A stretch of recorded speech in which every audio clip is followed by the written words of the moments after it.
Mention energy security in the African context, and your mind will most likely conjure up one of those stereotypical images of the continent. A woman walking home, weighed down by the heavy load of firewood balanced on her head, a child studying in a dimly lit room with a candle or a home-fabricated paraffin lamp that produces fumes, or the sight of dark grey clouds of smog engulfing entire townships in the early evening as residents start up coal fires to cook. Coal fires that poison the air they breathe daily. If only these were images from the late 20th century. But sadly, energy insecurity continues to be the reality for many people, especially in sub-Saharan Africa. Of the nearly 700 million people with no access to electricity in the world today, nearly 600 million of them live on the African continent. Over 930 million people lack access to clean cooking fuels. And directly linked to that, over 600,000 premature deaths occur annually due to indoor air pollution from using traditional solid fuels for cooking, a direct consequence of energy insecurity. Good evening, I'm Thulasizwe Simelane. Welcome to this episode of G20 Focus. We are 33 days from the G20 Leaders Summit to be held in South Africa on the 22nd and 23rd of November this year. And energy security has rightly been front and center of not only the South African presidency of the G20, but even for past presidents as well. At the heart of the issue, a concept known as the energy security trilemma, and that is energy security, energy equity, and environmental sustainability. A lack of equilibrium in those three factors produces what we've come to know as energy poverty, which is the lack of access to adequate, sufficient, affordable, and sustainable energy services. Efforts to reverse this issue are further complicated by the pressure to transition from fossil fuels, accounting for about 72% of Africa's power generation. So tonight we ask the question, is energy security possible in an insecure world? And to help us unpack that question, I'm joined by Minister of Electricity and Energy in South Africa, Dr. Kgosientsho Ramokgopa, Executive Chairman of the African Energy Chamber, NJ Ayuk, as well as Makoma Lekalakala, who is the Director of Earthlife Africa in Johannesburg. So we'll get into that conversation in a moment. But for context, here's Dr. Kande Yamkela, Sierra Leone's chairperson of the Presidential Initiative on Climate Change, Renewable Energy and Food Security, who spoke to the complexity of issues facing the African continent in relation to this discussion. For Africa, energy transition is much, much more than decarbonization. It is about access to reliable, affordable energy for industrialization, job creation, and wealth. This is sometimes the challenge we have in climate discussions. For the rest of the world, Europe, United States, and others, they talk more about decarbonization. For us, the reality is we don't have access. We need access. Second context is that 40% of the new gas discoveries from 2011 to 2018 were in Africa. Mozambique, Tanzania, Senegal, South Africa, Egypt.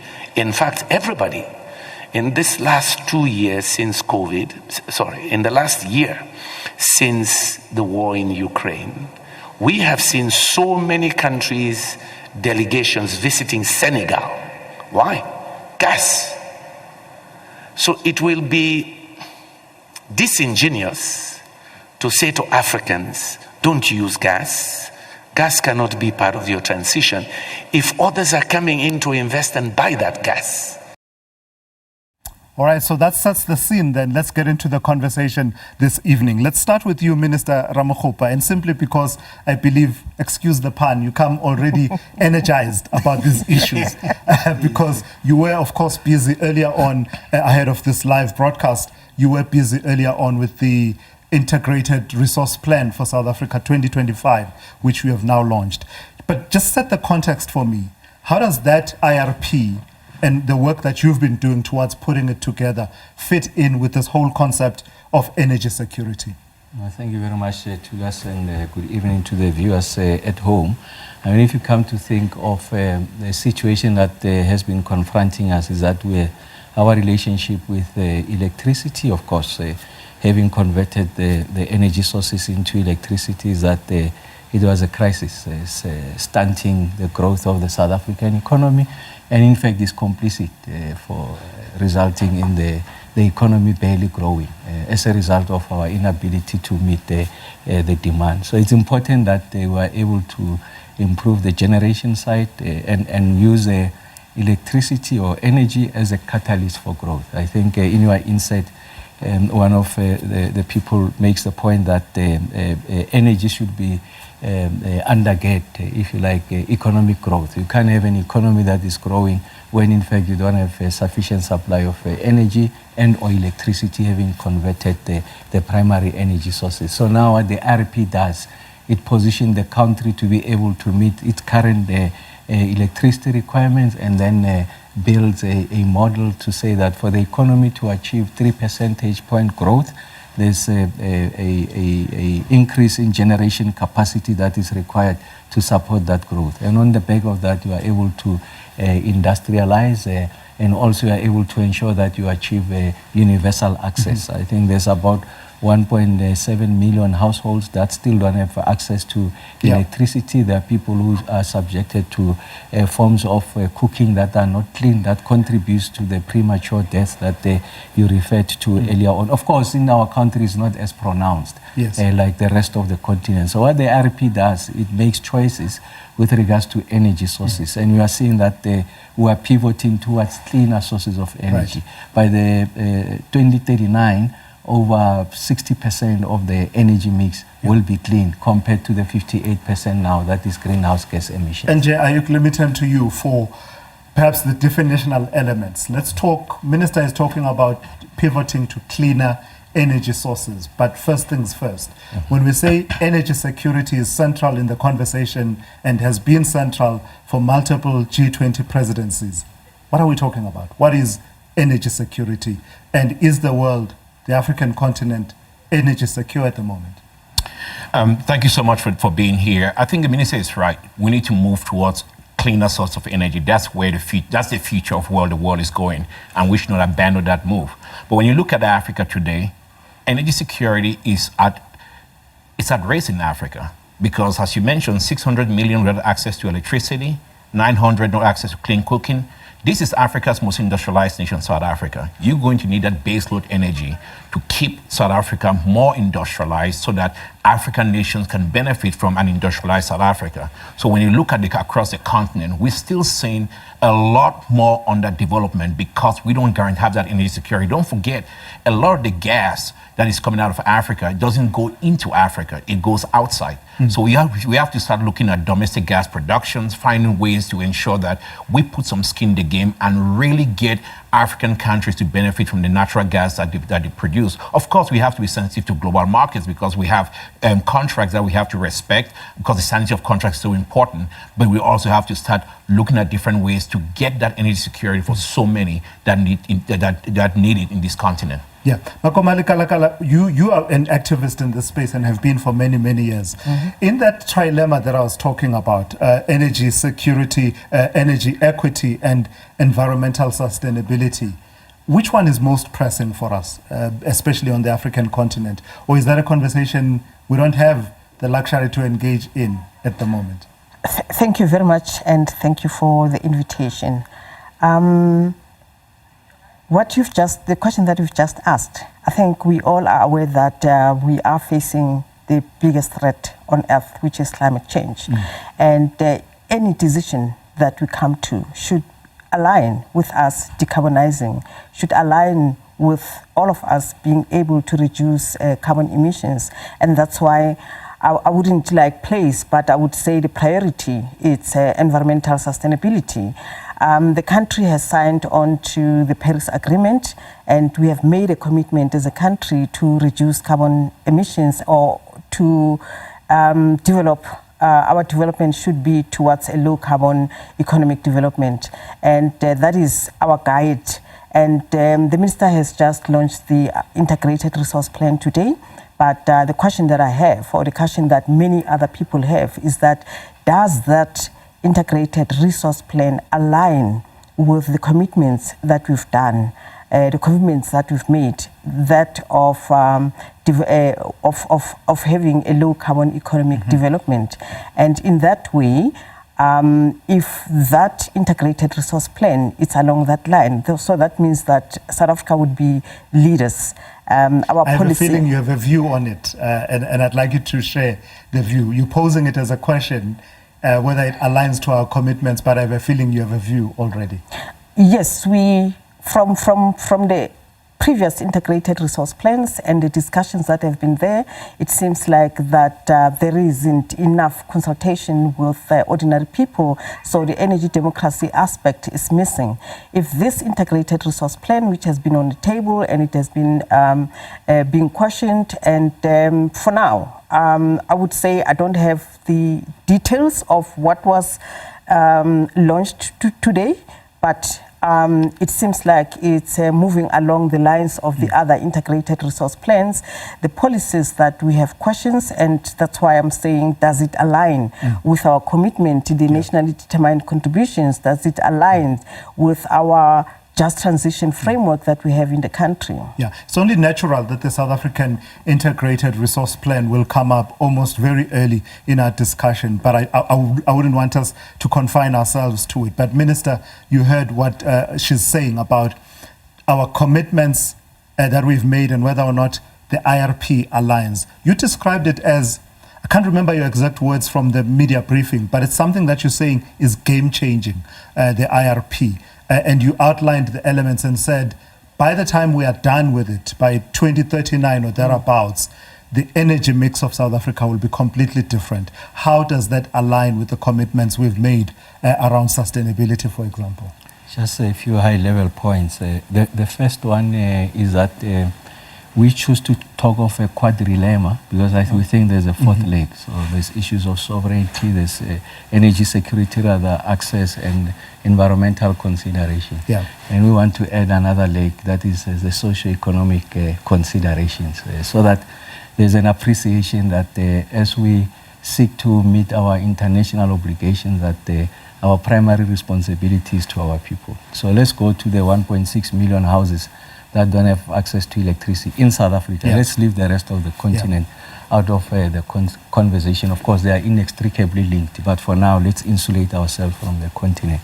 So if I were to go to those communities that don't have access to electricity, and I tell them about transition, they will tell you the only transition they want is to move from darkness to light. And what underpins the energy sources is none of their business, frankly speaking. But as a minister, we've got an obligation to look after the health interest, as Ms. Makoma makes the point, and that's why we're talking about a balance of both. So let me tell you, we can exceed our nationally determined contributions. So those are the voluntary targets that we set for ourselves to ensure that we contribute towards the effort to reduce greenhouse gas emissions. We can have the energy availability factor at less than 60%. Then we are going to meet our NDC targets, but the lights will be off.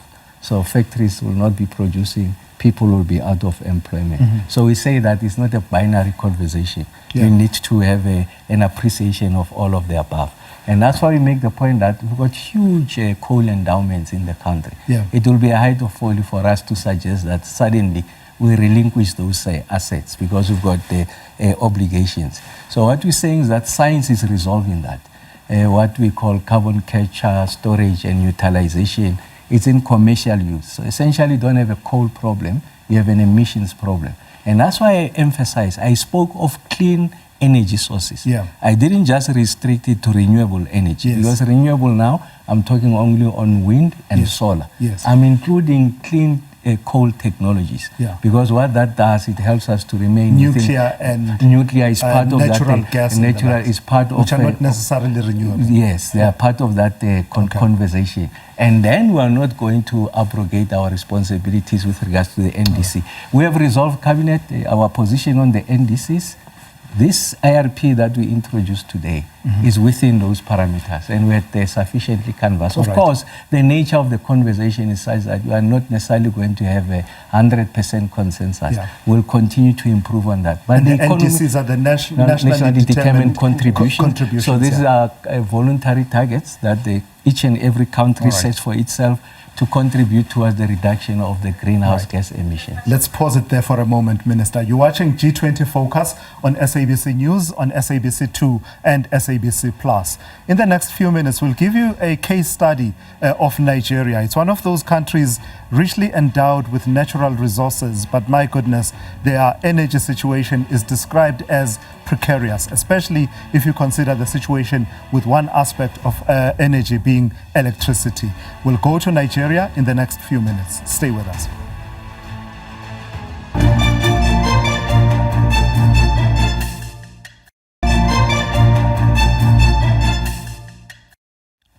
Welcome back. This is G20 Focus. Let's give you a snapshot of the energy picture in Nigeria. It is one of the African countries whose economy heavily relies on fossil fuels. Experts say the country's energy security is precarious due to a large gap between its significant natural resource potential and inadequate infrastructure and unreliable energy supply. To understand this complex situation, but as you look there, we were showing you an image and that graphic that breaks down the situation on the African continent as far as energy supply is concerned. But to unpack the situation from Nigeria, I'm joined by Ewa Eleri, who is the Executive Director of the Nigerian think tank, the International Center for Energy, Environment and Development. Good evening. Thank you for joining us, Ewa. Let's start with... Thank you so much. Nigeria described as richly endowed in natural resources, but in the same breath, we talk about a country that is said to be in a state of energy that is said to be precarious. How does that come about? How would you describe the state of energy security in Nigeria? Nigeria experiences a remarkable energy paradox. One of Africa's largest economies, one of Africa's most energy endowed, suffers some of the worst energy scarcity in the region. About 60%, six out of every 10 households are barely connected to the grid, so that we have 40% that are not connected to the grid. 40% of those who are connected to the grid use generators to provide backup for energy services. According to the International Energy Agency, Nigerians spend about $5 billion annually to provide generator to power their homes. So we are in a serious energy situation in Nigeria. But unlike South Africa and other countries in the region, we do not have the kind of dilemma or trilemma, or like the minister in South Africa said, a quadrilemma. Our energy challenges coincide with the opportunities that we have to decarbonize our economy. Ours is an internal one. The challenges are internal. It is not about energy interdependence. It is not the challenge of the climate. It is energy common sense. Today, we suffer from a very heavy burden from energy subsidies. And that has been holding back progress in investments in electricity services. So, and as soon as we begin to reform our electricity sector, we will also align well with our energy transition ambitions to decarbonize and achieve net zero by 2060. So and provide universal access by 2030. Let's talk a bit about the problem as it manifests in the form of infrastructure energy infrastructure and the investment therein. The figures are astounding, are they not? Around, for instance, the state of the grid in Nigeria. The last figures I saw talk about 4,500 megawatts for a population of, 200 million people. The numbers just don't add up. Is that partly what accounts for the occasional grid collapse? We have those challenges with the grid because we have underinvestment in the entire value chain, from generation to transmission and distribution. So, and the challenge is that we do not pay cost-reflective tariffs in Nigeria. And because of those subsidies, for instance, so far this year, the federal government of Nigeria is owing the industry about 1.4 billion, 1.6 billion US dollars, 2.4 trillion naira in debts as a result of subsidies. So this is preventing the necessary investment in generation, in transmission and distribution.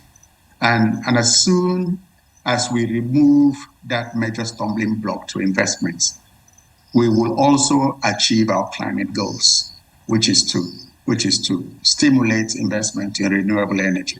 Because for now, it doesn't make sense to invest in off-grid and grid-connected renewables, essentially because you are competing against government subsidies, And as soon as there is political courage in the country to be able to deal with those subsidies. We already have very good examples from the petroleum sector. 2 years ago, the current government was done. Today, there is a beehive of activities in the transport industry for companies providing EV, for the government providing CNGs for urban transportation. And so we need to be able to make the common sense decision, reform in removing those subsidies. All right. Yes. Thank you for joining us here on G20 Focus. We really appreciate the insights coming through from Nigeria. There was Iwa Eleri, the Executive Director of the Nigerian think tank, the International Center for Energy, Environment and Development. So we'll take the conversation back to studio in the next few minutes, and we'll be focusing on locating the conversation around energy security within the broader geopolitical and global context and how it fits in with the Sustainable Development Goals. That and a lot more coming up in a moment.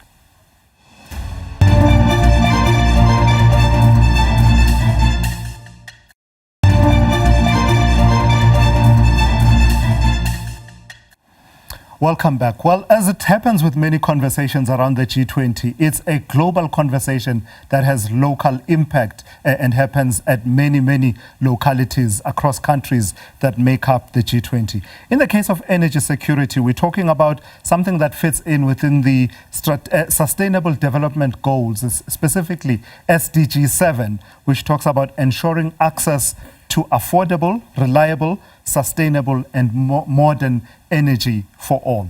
Let me show you how that picture is changing at a global level in terms of what people are depending on for their energy needs. You are seeing there annual change in primary energy consumption by source, and those figures are from 2024. So you see gas and solar starting to lead in terms of the primary energy consumption by source.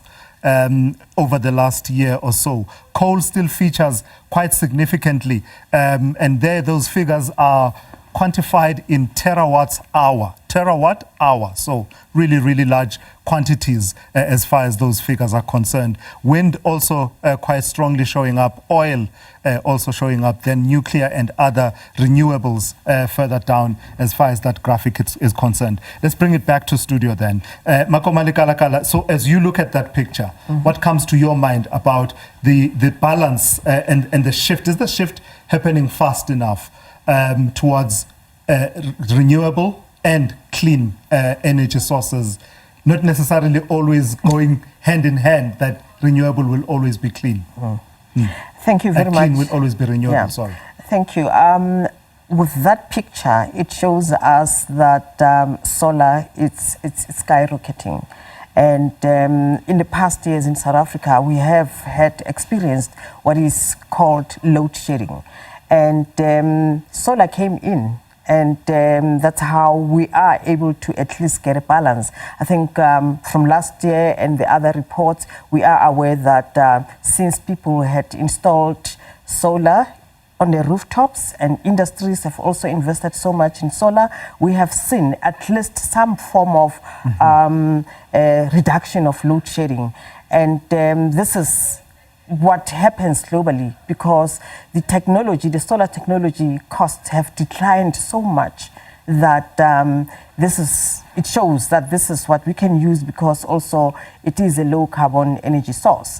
The other thing is that besides the declining costs, solar is easy to decentralize. And that's exactly what we need based on the first clip that you played, that a lot more people do not have access to electricity. But with solar, it's going to be easy because it's not a centralized source of energy. It can be decentralized, so people can have easy access to electricity, and that SDG 7 can be realized. However, we don't have, we need to have policy frameworks that allow that. We also need to invest much more in this kind of technologies that we know the benefits of from costs and also from the social impact. Because SDG 7 may talk about access to electricity, but also it talks more about how this is important for human development. So in South Africa, I think what we need now, it's a framework that would allow us or to have an enabling environment that would ensure that we invest much more in renewable energy, in particular solar. NJ, Ayuk, talk to the balance between access for individuals and homes on the one hand, and on the other hand, energy security for industry, to power up industry. Because as we talk solar, the minister was talking earlier on in the launch of the IRP, talking about the role of solar, rooftop solar as one example. And also there's talk about, on the African continent, connecting some 250 million homes to solar within the next few years. But how does that sit alongside trying to power up in industries and baseload, the conversation around baseload energy? Well, I'll start with this. I think you just hit the point on it, baseload. We have a climate issue, but we also have an energy poverty issue. I say energy poverty and climate change, they're two sides of the same coin. You got to deal with them both. And we can all talk about wanting to decarbonize African economies.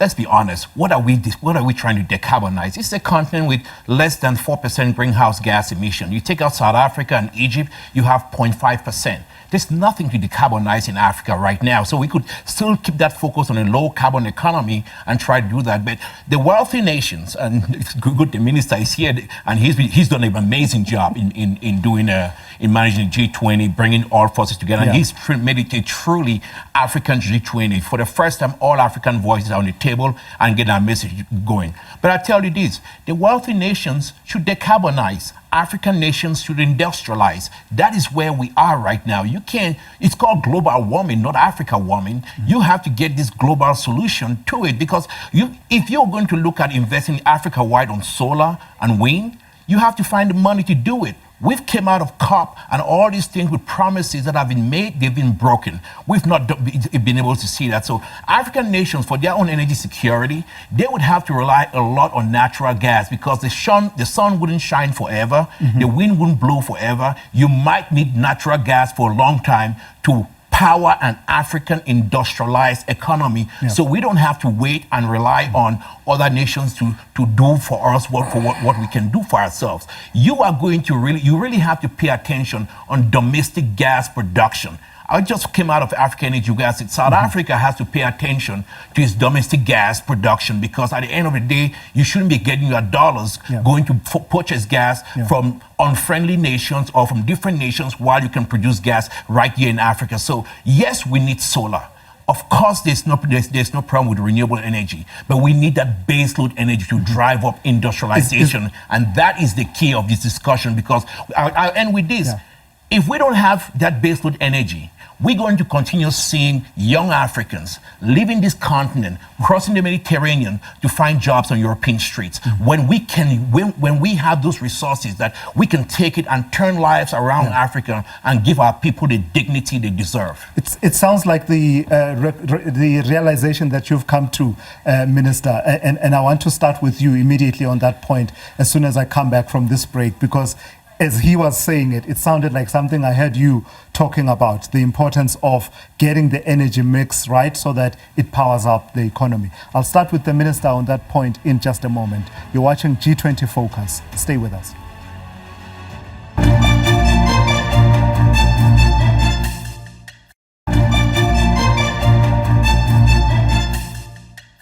Welcome back. In the next few minutes, I want to talk about affordability of electricity, because it's one of the factors to consider when you're talking about energy security. But before I do that, I want to pick up on that last point that NJ Ayuk had raised around the balance, Minister, and I'd like you to pick up on that point. Is that the realization that you came to that says, there was a point where the criticism was that there seems to be a pressure on countries of the global south, developing nations, African countries, to rapidly, switch to renewable and clean energy, even at the cost of base load. Is that a realization that you've come to, that the two are not mutually exclusive?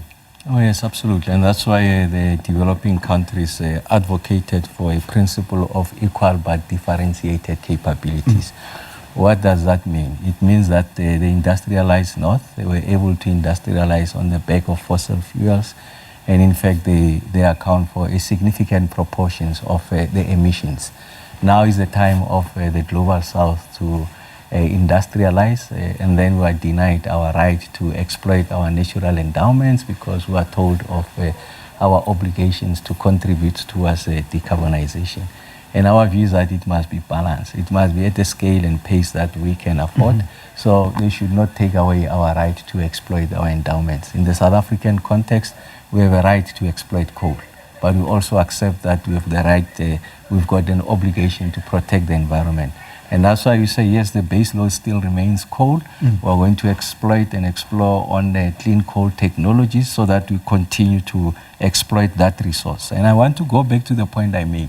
You don't have a problem with coal, you have a problem with emissions. For as long as we resolve the emissions problem, we are fine. The second one is the gas endowments on the continent, including in South Africa. Of course, we've taken to courts, and courts find in the manner that they find. It's a constitutional democracy, will respect that and ensure that the EIAs are conducted. We protect the rights of human beings and the environment. I think we have to do all of that.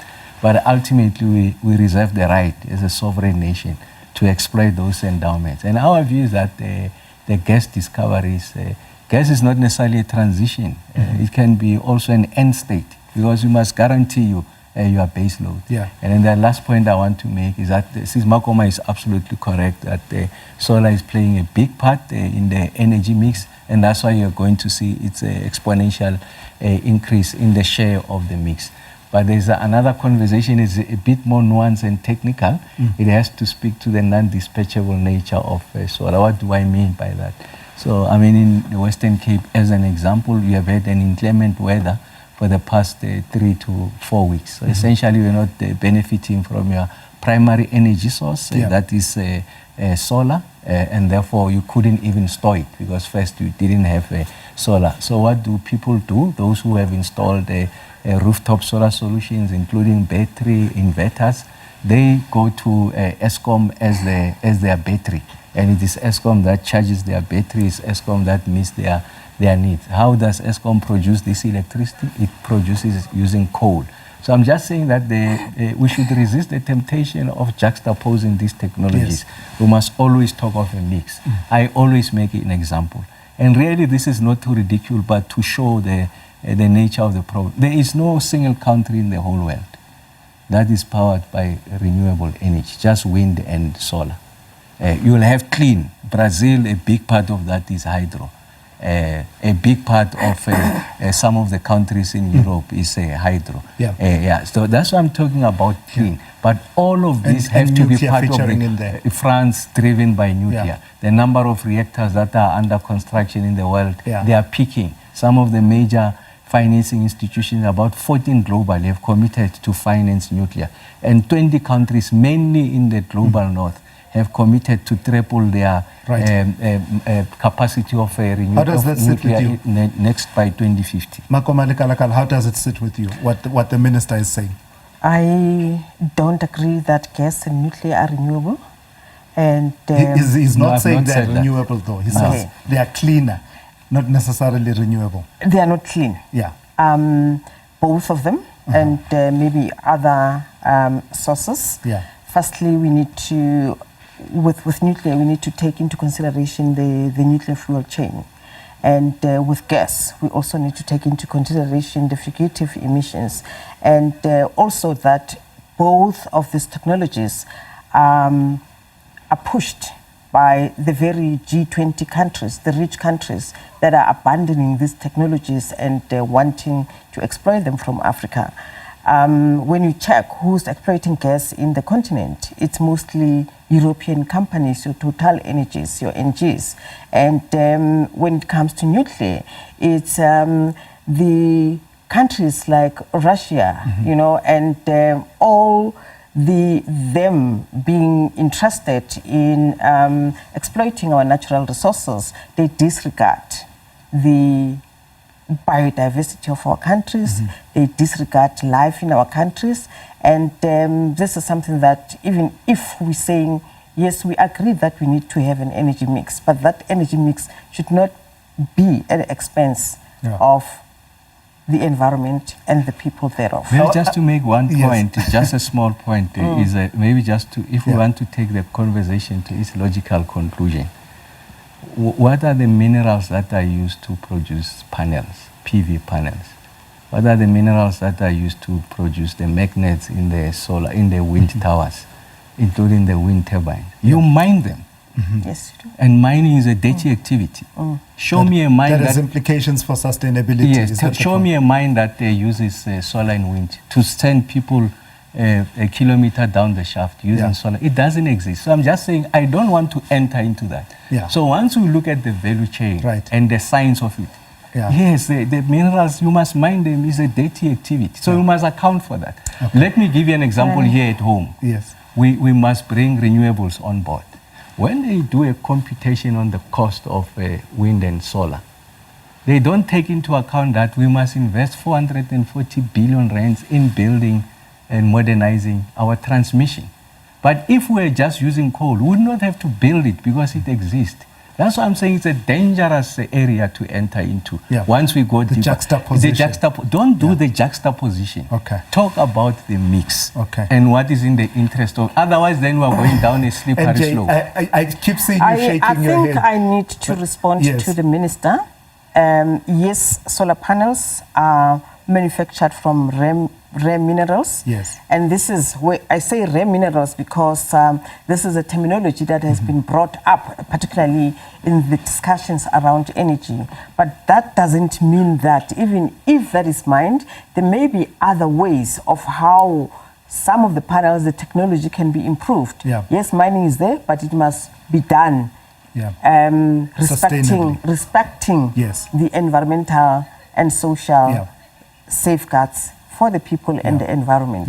Yes, we do agree. And I do agree with the minister that maybe this is a discussion for another time. But what is important is that for now, even the Intergovernmental Panel on Climate Change had identified your coal as one of the major contributing factors towards global warming and climate change. So maybe from the point where I am for environmental sustainability, and also considering that this country has got progressive regulations, policies and legislation that govern environmental sustainability. I do need to pause at that point and take a quick break. NJ, unfortunately, I have to exercise my dictatorial tendencies and close you off, because I do want us to take the conversation forward when we come back, focusing on the other element that I've been saying. We will focus on affordability. You can have energy security, availability,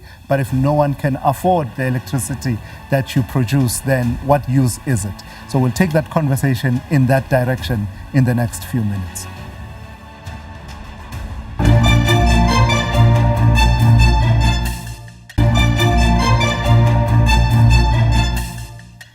Welcome back to G20 Focus. Right, let's go into the conversation.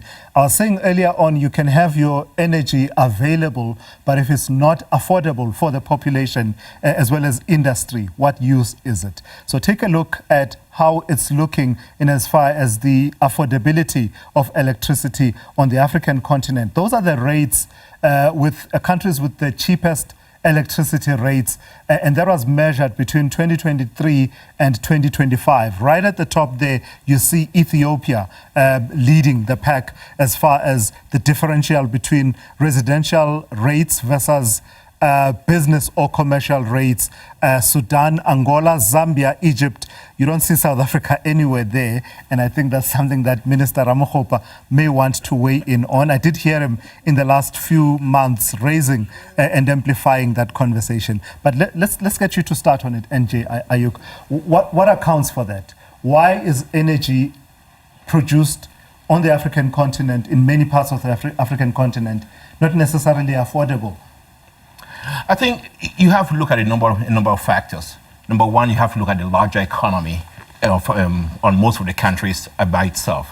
But also you have to look at what we have used that energy that is being produced in the continent, where it is going. Mm-hmm. You know, natural gas, the majority of our natural gas is going to China, it's going to India, and it's going to Europe at the most part. So the gas that we have to use in Africa, for example, it becomes more expensive. Renewables, the value chain is not in Africa. So if you have to import everything, it's going to be expensive. The other factor you have to look at it as well is that we've not really had domestic gas that we can produce that gas. That's why we could have this conversation of who is pushing gas or who is not, as we saw in the previous segment.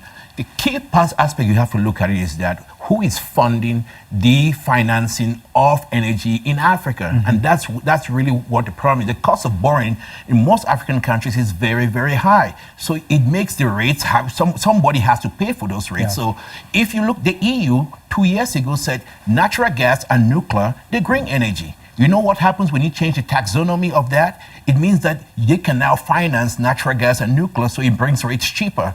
Everyday Africans are having a big difficulty when it comes to paying for electricity. It's not because the electricity is just so, the price is so high. Look at their lives, jobs. You don't have, when we don't have jobs, what happens? You can't pay for stuff. But how do you turn that around? You use energy. And I believe in an energy mix: coal, oil, natural gas, renewables. When you have energy, you power the economies, you expand the tax base, more people have money, then they can afford, then affordability issues get resolved. When you don't have jobs, you don't have anything, how are you going to pay for stuff? Yeah. And that is the ongoing story, not just in South Africa, but across the African continent, because without an enhanced economy, we just can't afford it. And so we have to really avoid this discussion about which form of energy is better than the other, especially in an African context, because at the end of the day, we still have to be able to get stuff going in this continent. Minister, when I was speaking to Iwa Eleri earlier on from Nigeria, he was talking about that cost reflectiveness of the tariff and saying that it's part of the problem that they face in Nigeria. In South Africa, it's a phrase, an expression that I've heard in the South African context. I was saying earlier on that I don't see South Africa featuring there among the countries with the cheapest electricity rates. What accounts for that? Yeah, so the next question you need to show on that map is first the level of industrialization. You must answer the level of penetration, because in the computation of the tariff, we take into account the investments that we've made in building your transmission lines. So someone must pay for that. So you find that in those countries, I can bet you'll find that the level of access or penetration is significantly lower than South Africa. Just to give you a context, South Africa is 5% from a population point of view, 5% of sub-Saharan Africa, but we account for over 50% of installed capacity. So that's a big part, because we're building power stations, the latest Medupi and Kusile, and then you must compute the return of those assets in your tariff structure. And that's what is taking the tariff up. You are absolutely correct. It's an opposite conversation that we are having now. So, I mean, since Makoma makes the point earlier on, you make the point also.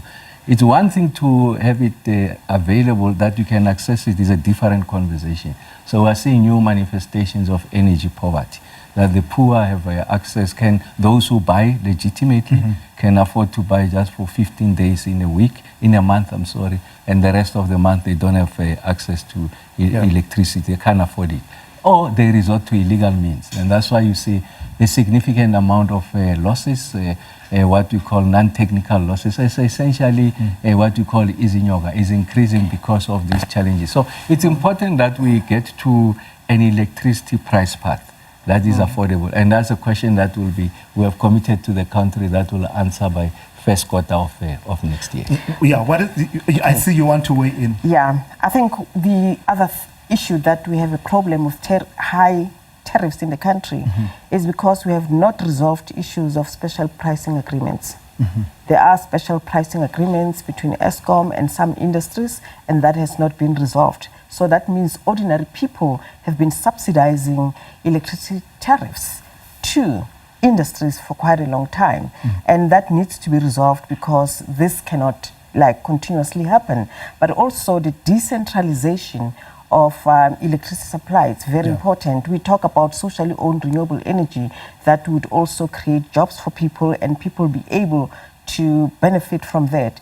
But then that means that we need a kind of regulatory framework that allows that. But the issue here of tariffs, it's also that there is a push towards privatization of electricity, which should not be the case. We should keep Eskom as a state-owned entity, so that, because that's why it was formed, rather than it having special pricing agreements with big industries and also energy-intensive users.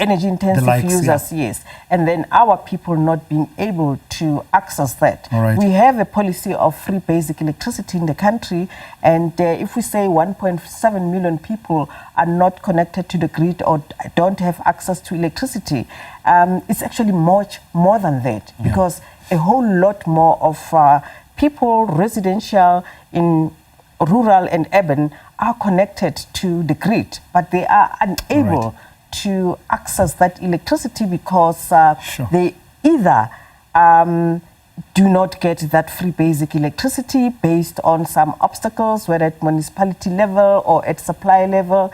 And that free basic electricity, it's a right to people. That's where energy democracy plays a part. Would you believe I'm told I'm completely out of time, so we don't have the opportunity that I was hoping for to get into the conversation that's forward-looking about the upcoming G20. But it's only the beginning of a conversation as we continue to build up. I've got to thank all of you for coming through and being part of the conversation. That's it, really. Thank you for watching tonight. Join us again next week. We will be discussing the digital economy as a thread that is part of the agenda for the leaders of the G20 as they prepare to gather in South Africa in November. From all of us, take care.